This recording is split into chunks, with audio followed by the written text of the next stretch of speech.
Recording. We are recording. Starring in your first feature film, Vicky. Okay, great. So what we're going to cover here. So Vicky has had an amazing start here at SLS. Vicky was involved in insurance a little bit before starting here, but that really doesn't mean much because she still has done.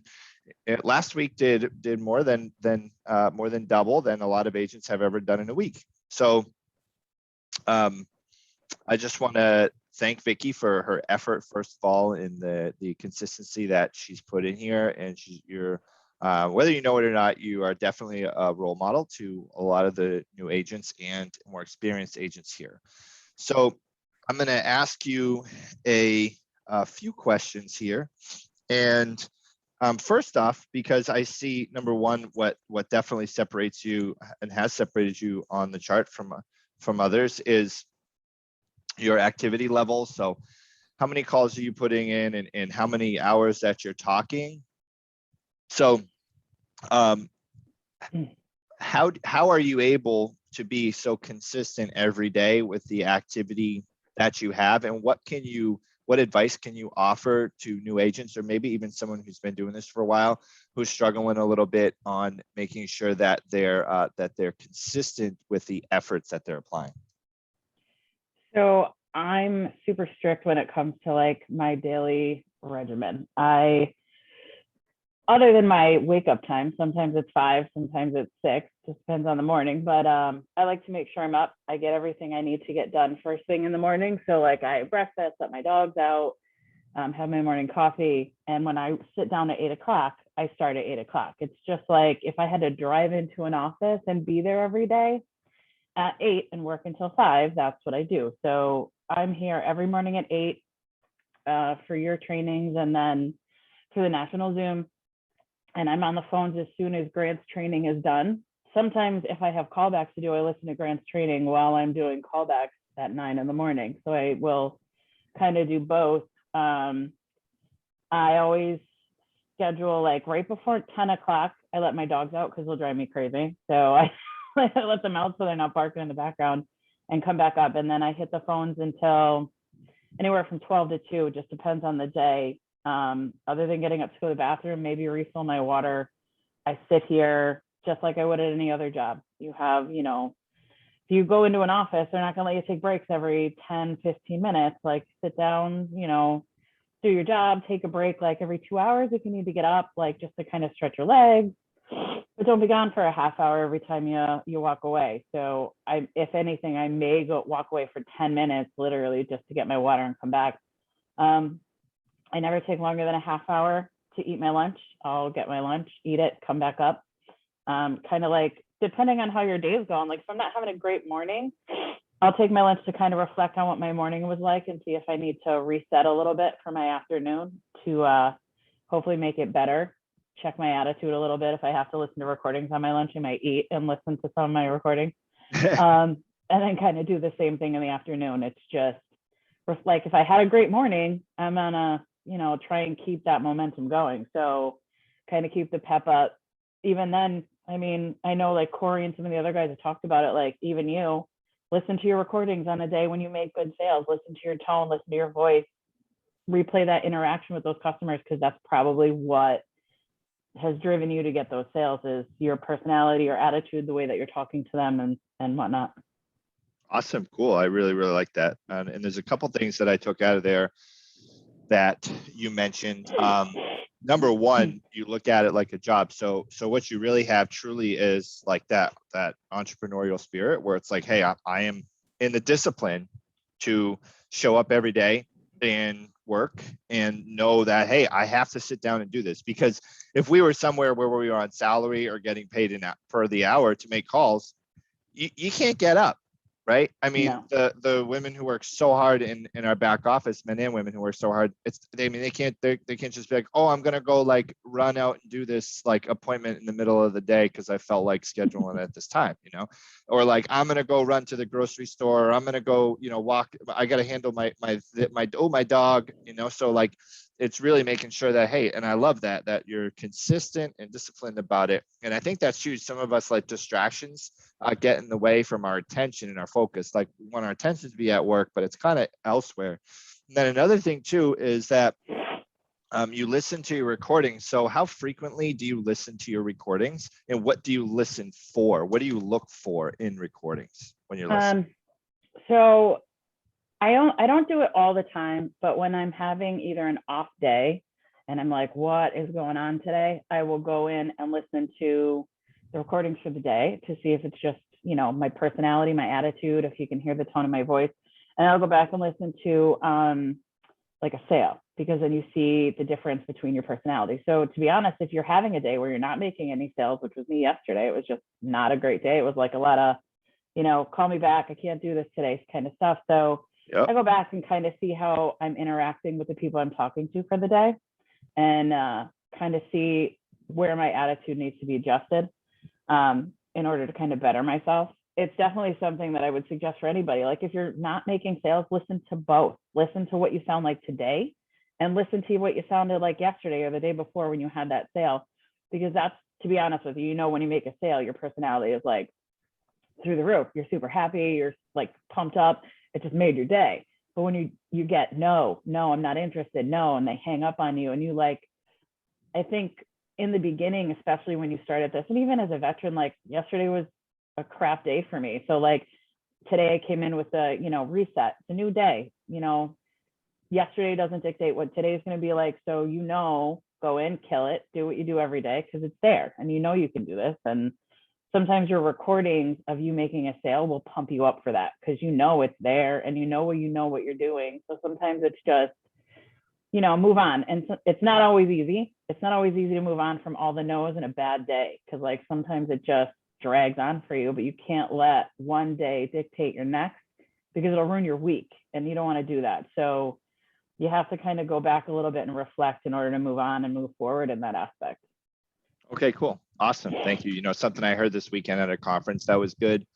One of the sales guys there was telling to Grant Cardone, he was like, oh, I've been having a bad week. He's like, no, there's no such thing as bad week, just a bad performance. So what you can do is go back and listen, like you're saying, to the good performances you had, because that's what we do, right? It's really a performance, and you're very, very consistent though. So sometimes we run into a string of people that are certain scenarios that there's not much we can do, but I really like how what you do there that's huge is you take responsibility. And that's mega important, right? You take responsibility and say, hey, what's my role in this? And I'm not going to say, well, the lead or the client or this, that, or the other. It's like, hey, I'm going to take full responsibility for my income and for my sales production, and see what I need to change and augment in my process. So that's awesome there. So when you started as an insurance agent, or even when you started here, like what's been the biggest challenge that you faced, and how'd you overcome it? It's the bad days, to be honest with Okay. you. Like when I started to begin with, you have to pay, we had to pay for our own leads. So it's like, you have to come up with the money to pay for your own leads, and then you have to make sales, or you're buying more leads, you're putting money out the door, and you're not bringing anything in, which is awful. So I've done the telesales version before, but they were all like cold calls. So they weren't people that were interested, and your bad days are your bad days. Like I went like 3 weeks without a paycheck, which is horrifying and super scary and stressful. So that brings you down, and it's really hard when you're down that low to bring yourself back up. So the struggle there is like, I don't make money if I sit in my sadness, and I have nobody to blame but myself. Like I need to be productive. I need to do what I'm here to do in order to succeed. And if I don't do that, if I don't have the calls in, and I don't have, my talk time in, I'm not going to get anywhere. If I'm only talking for an hour and a half or 2 hours a day because I'm off doing other stuff, I am not going to get where I want to be. I'm not going to make what I want to make. The goals that I have set for myself, I'm not going to exceed them. And that's generally my biggest thing, is I always want to exceed the goals I set for myself. I was like that when I worked in an office. Like I'm there to exceed what my boss's expectations are. And I'm like that with myself. So you have to drive yourself past the bad to find the good. Cool. Awesome. So the biggest challenge you have had is those tough days, and Yeah. you're not the only one. Like, and even I have rough days, because whenever any of our agents who are watching this or on my team, whenever you guys have rough days, trust me, I have empathy towards that, and I feel that too, right? I mean, I get on that same emotional wavelength and vibe, and I'm like, man, what can we do to turn this day around and turn the situation around for someone? So that's huge, because most people experience that. Actually, everyone experiences that in insurance sales, especially telesales. But what separated you really is say, hey, I'm going to bounce back and I'm going to take responsibility for it and not let some other factor have control over my success level. So that's huge, Vicky. Thank you. And okay, what has helped you? You feel what do you do that you feel has helped the most with your success here since so far? So it's definitely the training, going through SLSU, listening to the Cardone University with you on my own. I'll listen to them as well. And then when I was having a tough time, you're like, let me shadow you. Let me help you. We'll figure out where you need to push a little bit more. Because to be honest with you, I had talked to Corey the day, like a couple days before you were shadowing me. And he's like, listen, he goes, it's that one thing. He goes, it's one thing that you haven't clicked into yet that is missing or holding you back or whatever. And it literally took you shadowing me and talking to Corey that snapped me out of whatever that one thing was to stop being so hesitant. Don't worry about people saying no. Don't worry about rebutting them. What's the worst they're going to do? Curse at you and hang up? Like, I think that fear of normal hesitation with people because you don't want confrontation and you're not trying to be confrontational. You're just trying to say, hey, you need this. We all need this. And my fear of people like snapping out at me, I'm like, wait a minute, they're just on the phone. The worst they're going to do is like hang up on me or say, F you, I'm out. Like, yeah. It's funny sometimes. It is. Like, I think I took to heart too much what these people on the phone are like, oh my God, you're harassing me. Like, I'm taking into account too much when they have that hesitation and they're angry, because I've actually talked somebody that was angry down and sold them a policy. So sometimes it's just they're sick of the phone calls and it has nothing to do with you. And you have to realize that in that aspect. So all of that between you and Corey and just the support from SLS has definitely helped drive me. My last agency called me last week. They called me on Friday and they were like, hey, we're starting a telesales thing. Like, do you want to come back here? And I'm like, no, I don't. I'm like, I love the support and the community that I work for now. And I go, I wouldn't be where I'm at if it wasn't for them. So I appreciate the offer, but I'm not going anywhere. Of that. Awesome. And by the way, Vicky was at a life insurance organization before where it's like super high commission level, but what you're not told is how much money it actually costs to make a sale, and then how much time it takes to make a sale, and having to dig through your papers and your lead orders, and it's like there's way more involved, right? Yeah. So it's like, hey, you get a big gumball, but you can't chew it. It's right. It's like, yeah, you get the big sandwich, you can't even take a bite out of it. So, yeah, most definitely. Cool. So awesome, Vicky. Thank you so much for that. So what do you think that one thing is that clicked that you talked about? I was always very reserved in terms of coming back at people when they give me like rebuttals. So, and to be honest, with my last agency, I was super awful at the triple dialing.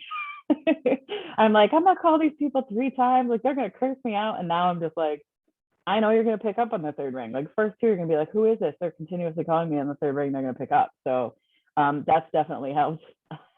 And then just realizing, hey, these people are not mad at you. They're mad at the 800 phone calls they got. They may not be interested, but the truth is most of them probably need it and probably are, or want a better price on the insurance or better coverage. There's something in there that originally pushed them to come to you. you're not cold calling these people saying, hey, you need life insurance. You're getting people who requested information. And in the back of my head, I was so used to talking to people that didn't want it, never requested information, that I think I had that hesitation when I was talking to them that was like, they don't really want this. Like, you're wasting your time. Like, you have that doubt in the back of your head. And with here, everything's, verified. They all want information. They requested it at some point, and you have to remember that they requested this information. So they may be mad at you that you're calling them, but had they not inquired about getting more life insurance, you wouldn't be calling them in the first place. So I had to let like the pre-notions go and realize, like, listen, I understand you're not interested, but let me ask you some questions and kind of get past that hesitation to rebut these people, because I probably get more sales on rebuttals than I do straight out the gate, to be honest, and on my callback. So Okay, cool. So follow-ups, callbacks, triple dial, push harder. Now that's huge because like sometimes it's easy to get caught up in looking for reasons why someone won't buy as opposed to looking for reasons why they would buy. So big takeaway for me there is, hey, Vicky's like, I'm calling this person, and regardless of what they tell me, I'm looking for why they want to buy, because they did request this information, and they did. I mean, we got their favorite color, we got their favorite food, their favorite hobby. Like, it didn't make, it's not like it was like pulled out of the universe. So they did it regardless of whether or not they say they did or they want to talk to you. And she's so right. They're not mad at you. They're mad that they're getting so many I get phone calls all day, right? Like we all do, so it's like, yeah, we can't expect everybody to be super happy about it. So Vicky, when you say the persistence has really helped you pushing harder, is that in the greeting or in the close or both? So I listened a lot to Zach and to you when I pushed past their first rebuttal. I ignored it. I pretend like it's not even there. Yep, in the greeting. I pushed right past it. They're like, I didn't request that. I don't remember. I'm not interested. I don't even acknowledge the fact that they say it half the time. I'm like, no, I totally get it. But listen, I'm like, I'm not a salesperson. I'm a field underwriter. So I'm here to talk to you, whether you have insurance or not, about the policies, tell you what your features are. I just move right on past it like they didn't even say it. Yeah. Because if I acknowledge it, they push it harder. It's almost like acknowledging what they're saying on that, the first, which, to be honest, their first rebuttal is complete bullshit. Like, it doesn't mean anything. They're just like, they don't want to take the time at that moment because they just think you're another scam artist or a telemarketer. So I move past it. And usually you can get them, once you get into the actual meat and potatoes of what you're talking about, they're like, oh, I get it now. And then they talk to you. Cool. So pushing through in the greeting and not taking at face value, and kind of like, just like if someone's like, I have insurance, like, hey, that's awesome. And then just keep pushing through it. Is that kind of what you're saying you do? Yeah, I absolutely do that. And I almost always go through rebuttals before I let them go. It depends on what they're saying to me. Like if they literally are persistent about like, I can't afford it, there's no way, like multiple times, I'll be like, okay. But normally I go 3. And if they keep giving me different reasons why they're rebutting me, I know they're full of crap, and I'll keep going. Okay. So that's a huge thing there, guys. If they're jumping around, I think I forget who it was, but I was on a call the other day. The lady did that. But what I want to do is open this up now. So we have about 10 minutes until the next meeting that we have. So I want to open it up. If you guys want to raise your hands virtually, or just throw in the chat that you would like to speak, then we will take questions there for Vicky. Or if you have a question, and if you don't know how to raise your hand in Zoom, just come off mute, and we'll figure it out from there.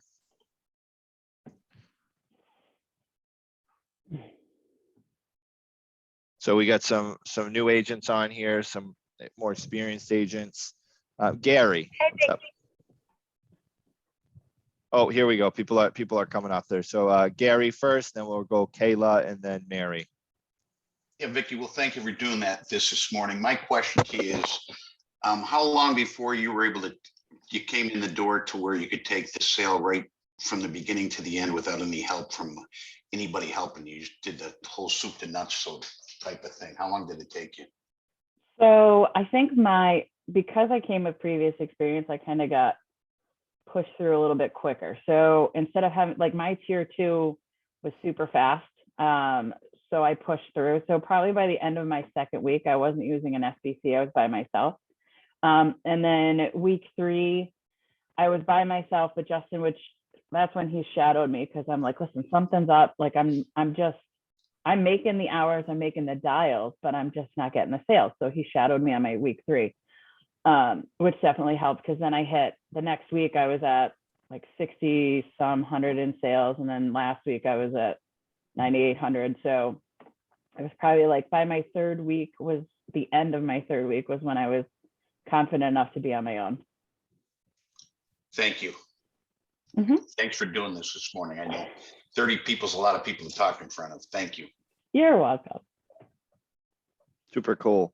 Okay, next we have Kayla. Hey, Vicky. So that was super, super helpful.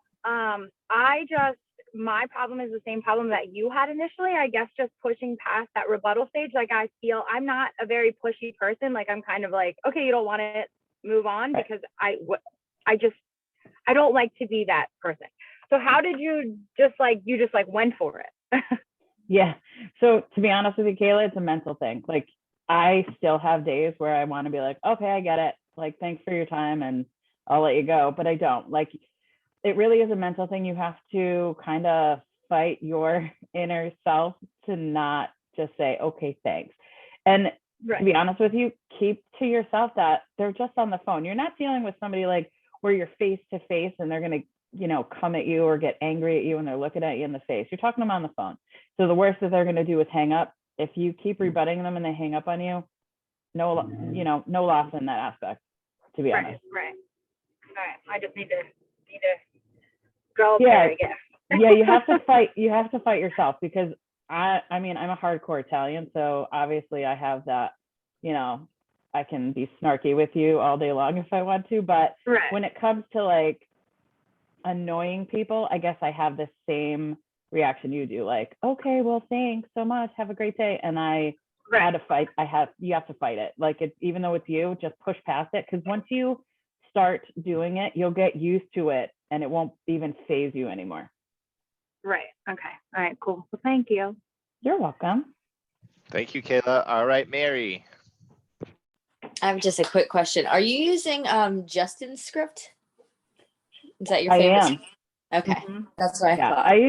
I use Justin's script. I think the only thing that I move around on my own is the features, and I make sure I stress them before I give them their quote, because I want them to have the value in the product before they hear me give them numbers. So like, I'll tell them a little bit about the company, like, hey, the agency's 42-year-old, so on and so forth. I'd be like, listen, I'm like, the Pioneer is the company I chose for you, but here's some of the things I want you to know about them that come with their policies and that's super valuable.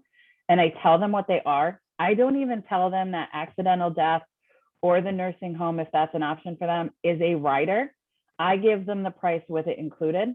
If they tell me, well, like, I have this or that, I'm like, listen, I will tell them later it's an option. I don't give it to them as an option. I give it to them as it's included in the price, and this is what you As get. a feature, To okay. build the value of it, because they have no idea that it costs, especially if it's $1.50. Really, they're not going to give you crap about $1.50 to begin with. It's like $15 maybe, but most of the time I just do it as an added feature instead of saying, hey, you're paying for this right out the gate. Thank you. Awesome. Thank you. So Isabella. Hey, I'm sorry, I'm driving, so my phone is breaking out. I don't know if you already answered this, but how do you like rebuttal somebody that says, oh, that wasn't me? Like, even though you literally told them their favorite color and their beneficiary and all that. If Like, they what say they don't wording do remember, you use? mean? Because I'm also their type. Yeah, like, or they say, no, that wasn't me, I'm not interested. Like, what wording do you use? So I to keep completely it ignore going? them. I ignore them when they say stuff that I'm like, listen, I'm like, to be honest with you, I go 90% of the people I talk to don't remember talking to anybody. I'd be like, I was like, I expect that. I go, I'm actually surprised when I get that 2% of people who remember either requesting the information or talking to somebody from my agency. Like, listen, I'm not a salesperson. I'm just here to talk to you about, the features of our products, the policies, kind of go over what you'd be eligible for. And then if it is something that you're interested, I can help you apply for it. But I'd be like, basically, even though, yes, I can sell you insurance, that's not my job. My job is to go over the features of the programs with you. And 90% of the time I can move right on past it. And worst case, they're going to hang up on me if they're not interested, because that happens. So Yeah, thank you. That's really helpful. I just started last week, so I'm still getting everything together. oh yeah, no, I totally get it. Thank you. That's huge. Thank you, Isabella, for that question. And thank you, Vicky. And, Mhm. you know, it's hard because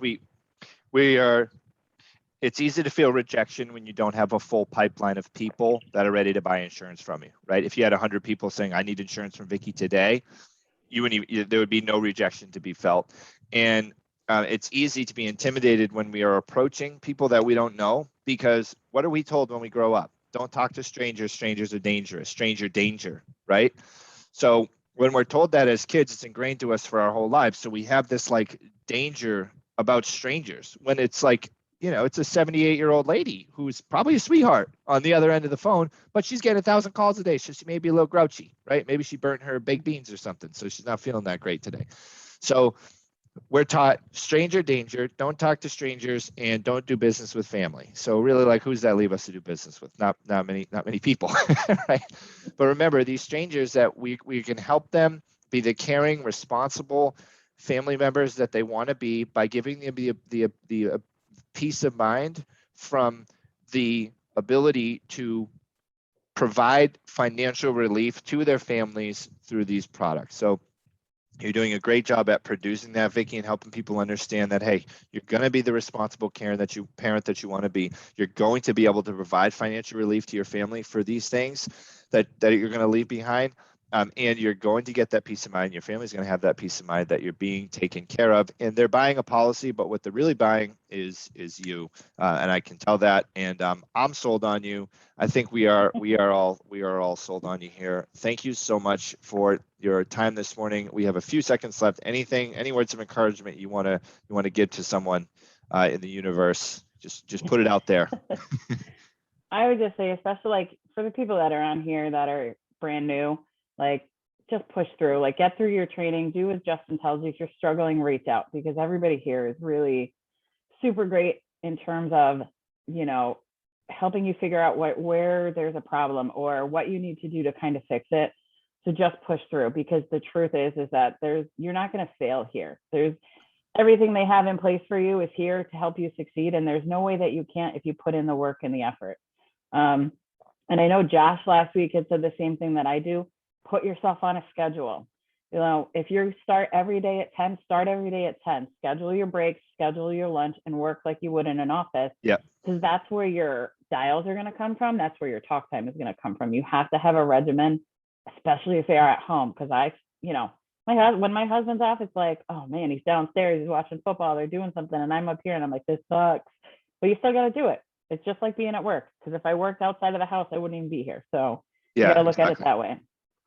All right, awesome, cool. Thank you so much for that, Vicky. So what we're going to do here, we're going to end this here. We're going to jump to James's call